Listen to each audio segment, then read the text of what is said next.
ಪ್ರವೀಣನಿಗೆ ಮದುವೆಯಾಗಿ ಮನೆಯಲ್ಲಿ ಸಂಬಂಧ ಹುಡುಕುತ್ತಿದ್ರು.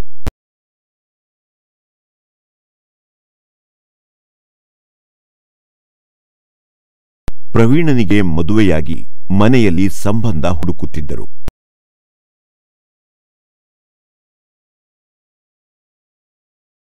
ಅಯ್ಯೋ, ನೀನೇಕೆ ಹಾಗೆ ಹೇಳುತ್ತೀ?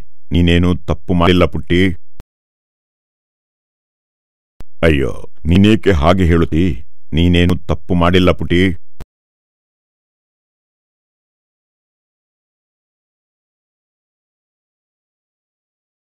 ಬೆದೆಯ ಸಮಯದಲ್ಲಿ ಮಾತ್ರ ನಮ್ಮ ಗಂಡು ಹೆಣ್ಣುಗಳು ಜೊತೆಗೂಡುತ್ತವೆ. ಬೆದೆಯ ಸಮಯದಲ್ಲಿ ಮಾತ್ರ ನಮ್ಮ ಗಂಡು ಹೆಣ್ಣುಗಳು ಜೊತೆಗೂಡುತ್ತವೆ.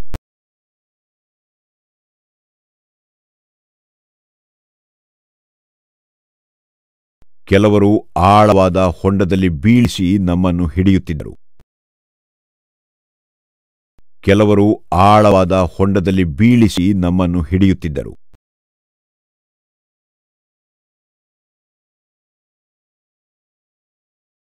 ಇಲ್ಲಿ ಗಂಡಿನ ಯಾವ ರೀತಿಯ ಸಹಕಾರವೂ ಹೆಣ್ಣಿಗೆ ಸಿಗುವುದಿಲ್ಲ. ಇಲ್ಲಿ ಗಂಡಿನ ಯಾವ ರೀತಿಯ ಸಹಕಾರವೂ ಹೆಣ್ಣಿಗೆ ಸಿಗುವುದಿಲ್ಲ.